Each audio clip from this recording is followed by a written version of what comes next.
بسم اللہ الرحمن الرحیم۔ سب سے پہلے تو آپ تمام دوستوں کا بہت شکریہ۔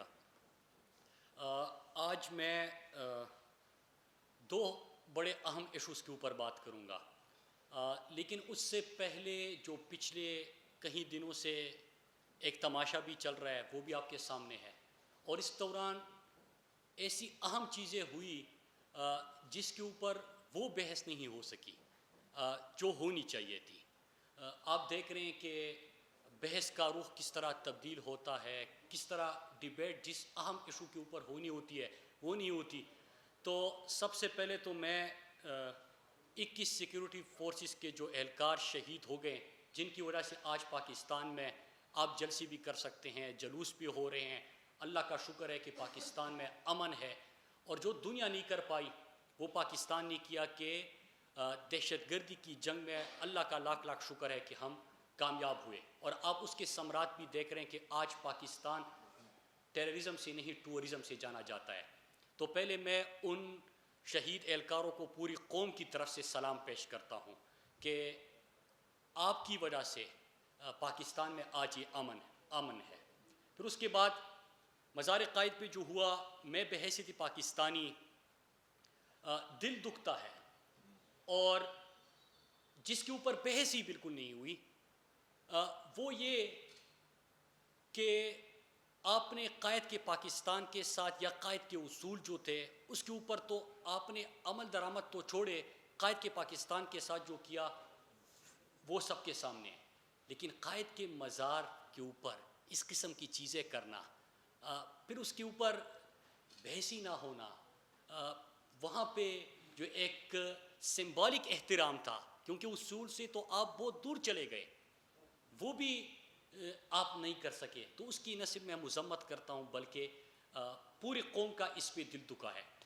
ایک اور آپ نے دیکھا کہ جلسوں میں جو خاتون اول کے بارے میں زبان استعمال کی گئی، آپ نے تو سیاسی لوگوں کو تو آپ معافی نہیں کرتے، یہ تو مافیا ہے، ان کو تو آپ معافی نہیں کرتے، ان کے اوپر تو آپ جو بیہودہ الزامات، جو گھٹیا جملے جو آپ کستے رہتے وہ تو ہوتا ہے، لیکن جو گھر میں خواتین بیٹھی ہے آپ ان کے اوپر بھی اپنے جلسے جلوسوں میں ان کا بھی ذکر شروع کر دیتے ہیں، تو یہ انتہائی قابل مذمت ہے، اور ہماری سوسائٹی بھی اور ہمارے لوگ بھی، ہمارا کلچر بھی اس کی اجازت نہیں دیتا، بلکہ کہیں پہ بھی اجازت اس کی نہیں ہو سکتی، تو اس کی مذمت کرتے ہیں۔ میں دو اہم ایشوز آج آپ سے ڈسکس کرنے ہیں جو ہمارے ملک کے لیے بہت اہم ہے، لیکن اس سے پہلے جو یہ تماشا بنا ہوا ہے، ظاہر سی بات ہے کہ آپ کے سوال میں بھی اس کا ذکر ہوگا، تو میں پہلے سے اس کے اوپر موقف دے دوں کہ کیا ہوا، مطلب 20 سپتمبر سے کیا ایسا ہوا کہ اس کے بعد سپتمبر کے آخری 2 ہفتوں میں یہ کہانی شروع ہو جاتی ہے، سڑکوں پہ نکل آ جاتے ہیں، اداروں کو نشانہ بناتے ہیں، مطلب پورا ایک ہنگامہ مچا دیا۔ اب بحث کیا تھی؟ اس کے اوپر بحث ہی نہیں ہو رہی۔ جو اصل ایشو تھا، اصل ایشو کیا تھا کہ جو معیشت یہ چھوڑ کے گئے تھے، ان کا یہ خیال تھا کہ پاکستان اس معاشی بحران سے نہیں نکل سکتا، اور آج جب میں آپ سے بات کرتا ہوں تو میں پوری قوم کو مبارکباد پیش کرتا ہوں کہ 17 سال بعد پاکستان کرنٹ اکاؤنٹ ڈیفیسٹ سے نکل کے کرنٹ اکاؤنٹ سرپلس پہ آ گیا۔ یہ معاشی بحران، معاشی ایمرجنسی کا سوچے تھے، لیکن اللہ کا شکر ہے کہ معاشی بحران سے نکل کے استحکام ملا۔ پھر کرونا کی وبا آئی، آپ نے پوری دنیا کے اندر دیکھا، پوری دنیا میں جہاں پہ مضبوط ہیلتھ سسٹم تھے، بہترین ہیلتھ سسٹم تھے، مضبوط اکانومیز تھی، وہ کرونا کے سامنے، عالمی وبا کے سامنے بے بس دکھائی دیے۔ یہ پوری دنیا نے دیکھا، آپ نے امریکہ دیکھا، آپ نے یورپ کے اندر دیکھا، آپ نے یو کے دیکھا، پھر آپ اپنے ہمسائے ممالک کو دیکھیں کہ انڈیا کا جو حشر ہوا، لیکن جو پاکستان کے ہسپتال، پاکستان کا ہیلتھ سسٹم اور پاکستان کی اکانومی، کیا وہ یہ بوجھ برداشت کر سکتی اگر دنیا کے اندر جو حالات ہے وہ ہوتے؟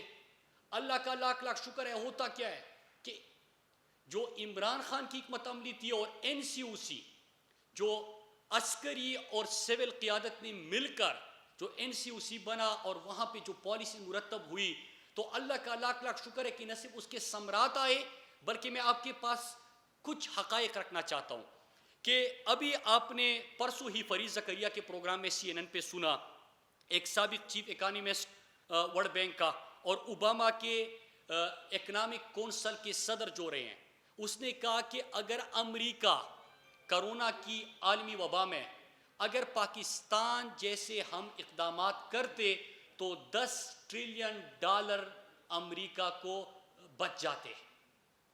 امریکہ کا جو نقصان ہوا اس کے حوالے سے وہ کہہ رہے ہیں کہ $10 ٹریلین بچ جاتے اگر پاکستان جیسے اقدامات ہوتے۔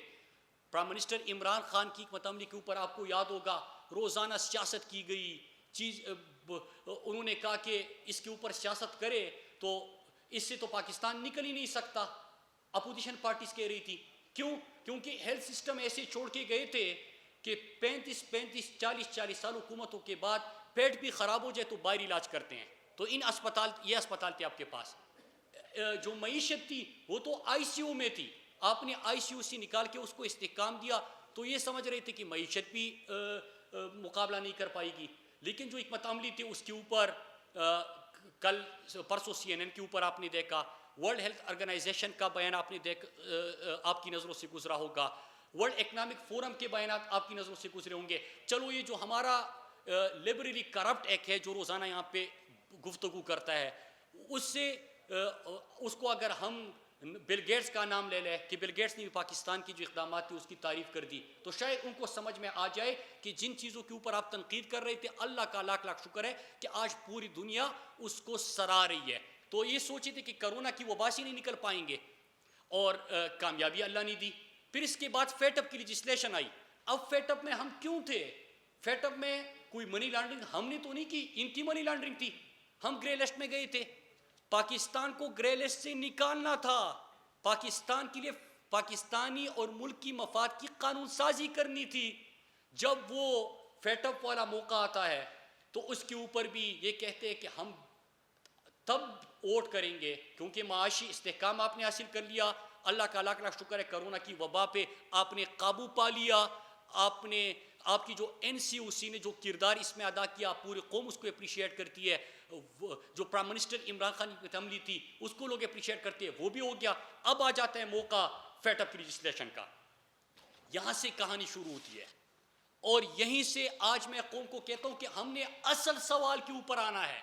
یہ روزانہ آ کے تماشا لگے گا، اصل سوال کیا ہے کہ جب لیجسلیشن ہونی تھی تو انہوں نے کیا کیا کہ یہ تحریری NRO مانگا، تحریری NRO انہوں نے قومی اسمبلی میں مانگا کہ ہمیں یہ NRO دے دے تو ملک کی مفاد کی قانون سازی ہوگی، نہیں دیں گے تو ہم اس کے خلاف ووٹ کریں گے۔ مطلب یہ کہ اگر پاکستان اللہ نہ کرے بلیک لسٹ میں بھی جاتا ہے جائے، لیکن ہمیں یہ تحریر NRO انہوں نے پیش کیا کہ یہ دے دے۔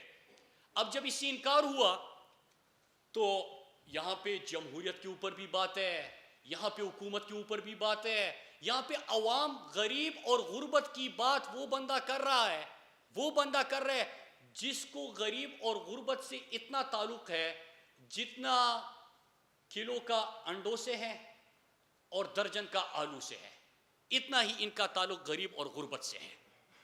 پھر نواز شریف بھی ایک مفرور، سرٹیفائیڈ نااہل، سرٹیفائیڈ جھوٹا، سرٹیفائیڈ کرپٹ، وہ بھی آ جاتا ہے، اداروں کے اوپر بھی، حکومت کے اوپر بھی، کسی اور کے بیانیے کو بھی پروموٹ کر رہا ہے۔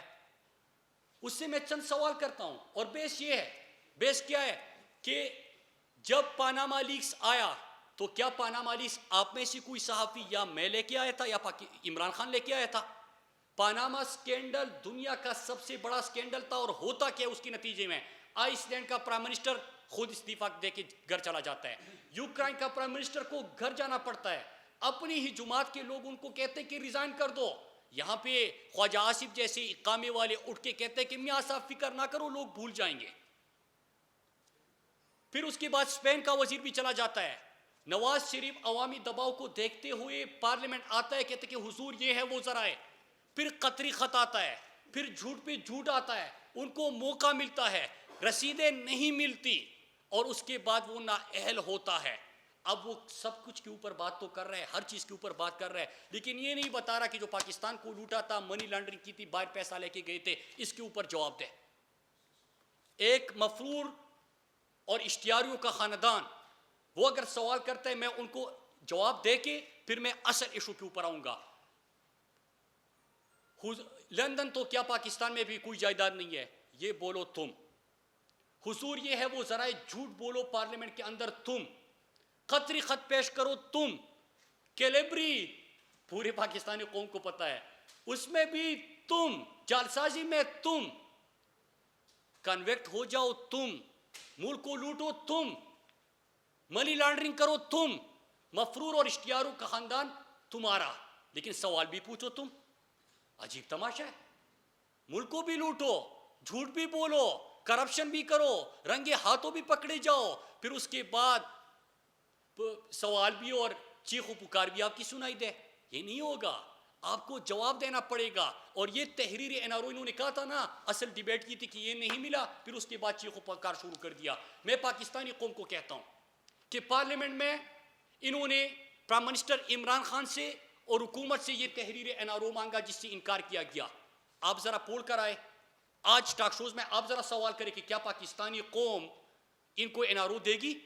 کیا پاکستانی قوم جو انہوں نے لوٹا ہے اور بیرون ملک جائیدادیں بنائی ہے ان کو معافی دے گی؟ کیا جو فیک اکاؤنٹس کا زرداری کا کیس ہے, جو ٹی ٹی او کا کیس ہے, شہباز شریف کا, جو ان کے نواز شریف کے کیسز ہے, جو ان کے خاندان والی جعلسازی میں پکڑے گئے ہیں, کیا ان کے اوپر پاکستانی قوم ان کو معاف کرے گی؟ نہیں کرے گی. آپ قوم سے تو پوچھے. لیکن بحث کسی اور چیز کے اوپر ہو رہی ہے. تحریر این آر او مانگا, نہیں مانا گیا. باہر آ کے اداروں کو نشانہ, عدالتوں کو نشانہ, حکومت کے اوپر بھی سوال, یہ چیزیں شروع ہو گئی. اب میں جو اہم ترین ایشوز ہے میں اس کے اوپر آتا ہوں. ہمارے ملک کے اندر جس کے اوپر بحث نہیں ہو رہی, ایپری کی رپورٹ کل آئی ہے اور آپ کی نظروں سے گزری ہوگی. اس میں 4 چیزوں کے اوپر کس طرح انڈیا پاکستان کو نشانہ بنا رہا ہے. ایک ہمارے پاکستان کی نیشنل سیکیورٹی کو, دوسرا سی پیک کو, تیسرا سول انریسٹ کریٹ کرنا چاہتے ہیں پاکستان کے اندر, چوتھا کشمیر کے اوپر. ان چاروں چیزوں کے اوپر نہ صرف پروپیگنڈا ہو رہا ہے بلکہ اس کے ساتھ ساتھ وہ جو کچھ کر رہا ہے وہ پوری دنیا کے سامنے, اور میں ایپری کی رپورٹ آپ کے سامنے پیش کر رہا ہوں. آپ چند دنوں سے انڈین میڈیا بھی دیکھ رہے ہوں گے کہ کس طرح پرائم منسٹر عمران خان اور پاکستان کے اوپر وہ ایک پوری کمپین چلا رہے ہیں. ہمارے لیے اہم کیا ہے؟ ہمارے لیے اہم یہ کہ عمران خان سے ان کو کیا گلا ہے. عمران خان نے کشمیر کا مقدمہ جس انداز سے اقوام متحدہ میں لڑا, اس کی پوری دنیا میں مثال, پوری تاریخ میں مثال نہیں ملتی. یو این سیکیورٹی کونسل میں کشمیر کے اوپر 3 دفعہ جب عمران خان اقوام متحدہ میں تقریر کرتے ہیں اس کے بعد بحث ہوتی ہے, جو 54 سال نہیں ہوئی تھی. 1 سال کے اندر 3 دفعہ اس کے اوپر بحث ہوتی ہے. اس کے ساتھ ساتھ جو فلسطین کے اوپر پرائم منسٹر عمران خان نے بات کی, جو پوری دنیا کے مسلمانوں کی جس انداز سے ترجمانی کی, جو پاکستان نے اپنی معاشی بحران سے نکل کے استحکام دیا, جو کرونا کی وبا پہ دنیا آج پاکستان کی مثالیں دے رہا ہے کہ کس طرح این سی او سی کا کردار اچھا رہا, پرائم منسٹر عمران خان کی حکمت عملی اچھی رہی اور پاکستان اس سے نکل آیا. پھر اس کے ساتھ ساتھ جو انڈیا کے اندر ان کا کرونا میں دیکھے کہ کس طرح ان کی ہینڈلنگ رہی, کس طرح وہ تباہی کی طرف جا رہا ہے. دنیا کے اندر کس طرح انڈیا کو آج دہشت گردی کی نظر سے دیکھا جا رہا ہے. جتنی رپورٹس آ رہے ہیں آپ دیکھیں, ہیومن رائٹس وائلیشن ہو, مائنارٹیز کے اوپر کے ساتھ وہ جو کر رہے ہو, جو چیزیں ہو رہی ہے دنیا کے اندر, انڈیا جو ہے وہ دہشت گردی کی وجہ سے جانا جانے لگا. پھر اس کے ساتھ ساتھ جو مودی کو اور ہندوتوا کی سوچ کو اور آر ایس ایس کے فلسفے کو عمران خان نے پوری دنیا کے سامنے پیش کیا کہ یہ نئے دور کا ہٹلر ہے, تو اس کے بعد بھی آپ دیکھیں کہ پوری دنیا میں جو پاکستان کا مقدمہ تھا وہ پہنچا, اور جو انڈیا دہشت گردی کر رہا ہے دنیا کے اندر وہ مقدمہ پہنچا. اب یہ 2 اہم چیزیں, اس کے اوپر بحث نہیں ہو رہی, اس کے اوپر کوئی ڈیبیٹ نہیں ہے. ایپری کی رپورٹ دیکھ لیجئے. ایسے موقع پہ جو پرائم منسٹر کے عمران خان کے خلاف انڈیا نے کمپین شروع کیا یہاں پہ, اور ان کو مواد کیا مل رہا ہے میں اس کے اوپر اب آتا ہوں. کیا ہے کہ اپنی کرپشن, یہ جو تحریر این آر او مانگا تھا, ساری کہانی اس کی ہے, باقی خیر خیریت ہے. میں نے کہا نا کہ اتنا ہی تعلق ہے ان کو پاکستان کے غریب اور غربت سے جتنا کلو کا انڈوں سے ہوتا ہے اور درجن کا آلو سے ہوتا ہے, اتنا ہی تعلق ہے. ان کو کیا پتا, جمہوریت کی بات کرتے ہیں, کیا فرزندی زرداری جمہوریت کی بات کرے گا؟ کہ پرچی لہرا کے آ جائے اور کہے کہ میں کل سے اس پارٹی کا چیئرمین ہوں. اس طرح دنیا میں ہوتا ہے, جمہوریت ہے. پھر ساری جتنی بھی اپوزیشن کی جماعتیں ان میں دیکھے کہ کسی نام بدل دو, ہر بندہ نام بدل کے قیادت لینا چاہ رہا ہے. اس طرح جمہوریت نہیں ہوتی. جمہوریت میں آپ کو گراس روٹ لیول سے محنت کر کے عمران خان کی طرح 22 سالہ جدوجہد کے بعد کہ پہلے ایک سیٹ نہیں ملی, پھر ایک سیٹ ملی, پھر ایک صوبے میں حکومت ملی اور پاکستان کی سب سے بڑی تحریک کے نتیجے میں پرائم منسٹر بنے. اس طرح محنت کرنی پڑتی ہے. تو ایشو سارا یہ ہے. اب اس سے ہو کیا رہا ہے, میں چند سوال چھوڑ کے جا رہا ہوں. پہلا سوال یہ کہ کیا ایوان کے اندر آپ لوگوں نے تحریری NRO نہیں مانگا تھا؟ یہ تحریر NRO ہے, کیا آپ نے یہ نہیں مانگا تھا؟ اور اس تحریری NRO کو ماننے کا مطلب کہ جتنا TT اسکینڈل, جتنا فیک اکاؤنٹس کے اسکینڈل, جتنی منی لانڈرنگ, جتنی باہر جائیدادیں بنائی وہ سب معاف کر دو. یہ نہیں ہو سکتا, یہ نہیں مانا گیا. اور آپ آج سے جس طرح آپ روزانہ کہہ رہے کہ کل کو یہ جلسہ ہونے جا رہا ہے, وہ فلانے یہ کہا, اسی طرح ٹویٹر کے اوپر, فیس بک کے اوپر, الیکٹرانک میڈیا کے اوپر, ٹاک شوز کے اوپر آپ اس طرح پول کر رہے, قوم سے پوچھے. نمبر 1, کیا اس کے بعد آپ نہیں نکلے؟ نمبر 2, کیا جو آج آپ کا بیانیہ ہے کیا اس سے پاکستان کو فائدہ پہنچ رہا ہے کہ نقصان پہنچ رہا ہے؟ میں یہ سوال چھوڑ رہا ہوں, میں ان کے اوپر فتوی نہیں لگا رہا, میں سوال چھوڑ کے جا رہا ہوں کہ کیا آپ کے اس بیانیے سے پاکستان کو فائدہ ہو رہا ہے کہ نقصان؟ اور اگر پاکستان کو نقصان ہو رہا ہے تو کیا انڈیا کو اس سے فائدہ ہو رہا ہے کہ نہیں؟ نمبر 3, کہ آپ نے فیٹ اپ میں پاکستان کو بے شک بلیک لسٹ میں چلا جائے, آپ یہ کہنا چاہ رہے تھے. اس وقت دنیا میں کون پوری حد تک کمپین کر رہا ہے پاکستان کو فیٹ اپ بلیک لسٹ میں لے جانے کی؟ انڈیا کر رہا ہے. تو کیا آپ کے اس اقدام سے کسی ان کو فائدہ پہنچا کہ نقصان پہنچا؟ چوتھی چیز یہ کہ جب آپ نا اہل ہوئے جمہوریت کی بات کر رہے ہیں, کرپٹ کو جمہوریت کا چیمپئن کس طور پہ پیش کرنا ہے, کس طرح پیش کرنا ہے, یہ ہو رہا ہے نا بیسیکلی. تو میں پوچھنا چاہتا ہوں کہ سپتمبر 2017 نا اہل ہو کے لندن جا چکا ہے, کسی لابنگ فرم سے ملاقات ہوئی؟ اور اگر ہوئی تو کیا اس میں یہ دو نکات تھے؟ نمبر 1 کہ کرپٹ کو جمہوریت کے چیمپئن کے طور پہ پیش کرنا, نواز شریف کی بات کر رہا ہوں. کسی لابنگ فرم سے کیا ملاقات ہوئی؟ کسی اور ملک کے ڈپلومیٹ سے ملاقات ہوئی؟ اور نمبر 2 کہ کیا پاکستان کی ریاستی اداروں اور پاکستان کی نیشنل سیکیورٹی کے اوپر لوگوں کے ذہنوں میں خدشات پیدا کرنا, کیا یہ دو نکات تھے؟ اس میں ڈسکشن ہوئی؟ پھر اس وقت انڈیا تو ایکٹیو ہے اور پاکستان کو اللہ کا لاکھ لاکھ شکر ہے کہ مسلسل کامیابیاں مل رہی ہے. اور میں کل سے جو انڈین میڈیا نے کیا اس کے اوپر میں پوری قوم کا شکریہ ادا کرتا ہوں کہ جب انڈیا نے وہ سیول وار ڈکلیئر کر دی کراچی میں, تو جس انداز سے پاکستانی قوم نے نہ صرف ان کا مقابلہ کیا بلکہ جس حد تک انڈیا کو جواب دیا, میں پوری قوم کو آج سلام پیش کرتا ہوں اور شکریہ ادا کرتا ہوں.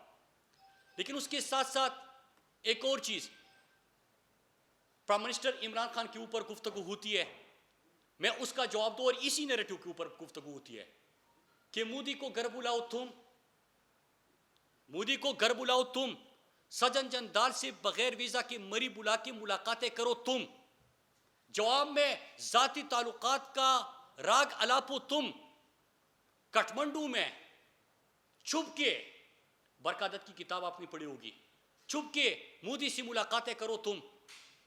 اور آج جب پاکستان کا بہتر امیج جا رہا ہے تو اسی نیریٹو کو آگے لے کے جاؤ تم. اور انٹرنیشنل کورٹ میں جب پاکستان کلبھوشن کے مقابلے میں کیس لڑتا ہے تو جو ثبوت کے طور پر پیش کیا جاتا ہے وہ نواز شریف کے بیان ہوتے ہیں. آپ فائدہ پہنچا رہے ہو کہ نقصان پہنچا رہے ہو؟ میں انہی دو نکات کے اوپر کہ جو انڈین, ایک تو جو رپورٹ آئی ہے اپری کی, اس کے اوپر پاکستانی قوم خود اس بیانیے کا مقابلہ کر رہے ہیں. انشاءاللہ سی پیک بھی آگے بڑھے گا. پاکستان نے دہشت گردی کا خاتمہ کیا, انشاءاللہ پاکستان اسی طرح امن سے جانا جائے گا, ٹیررزم نہیں ٹورزم سے جانے لگا ہے اور انشاءاللہ اسی طرح ہوگا. پاکستانی قوم نے جس طرح کل انڈین میڈیا کے جو سیول وار انہوں نے ڈکلیئر کیا تھا کراچی میں، اس کا مقابلہ کیا، انشاءاللہ اسی طرح مقابلہ کریں گے. لیکن میں اپوزیشن جماعتوں کو کہتا ہوں کہ اپنے کرپشن جو آپ یہ چیز مانگ رہے ہو، باقی ساری باتیں فضول ہیں، اس کے اوپر بحث ہی فضول ہے. یہ مانگ رہے ہو، یہ بالکل نہیں ہونا. پاکستانی قوم کو جو آپ نے لوٹا ہے، آپ اس کا حساب دو، آپ رسیدیں دکھاؤ. آپ سرٹیفائیڈ نااہل ہو، آپ وہ چیزیں کرو، اور انشاءاللہ عمران خان کی قیادت میں پاکستان اسی طرح آگے جائے گا. جو کشمیر کا مقدمہ عمران خان نے لڑا، جو پاکستان کا اصل بیانیہ دنیا کے سامنے پیش کیا، جو دنیا آج پاکستان کو جس انداز سے دیکھتی ہے، جو انڈیا کو بھی نقاب کیا، جو انڈیا کے ٹیررزم کو بھی نقاب کیا، انشاءاللہ پاکستان معیشت کے استحکام کے بعد پاکستان ترقی کی راہ پہ بھی گامزن ہوگا، اور انشاءاللہ پاکستان دنیا کے نقشے پہ صحیح معنوں میں نہ صرف اسلامی فلاحی ریاست کے طور پہ انشاءاللہ سامنے آئے گا. شکریہ.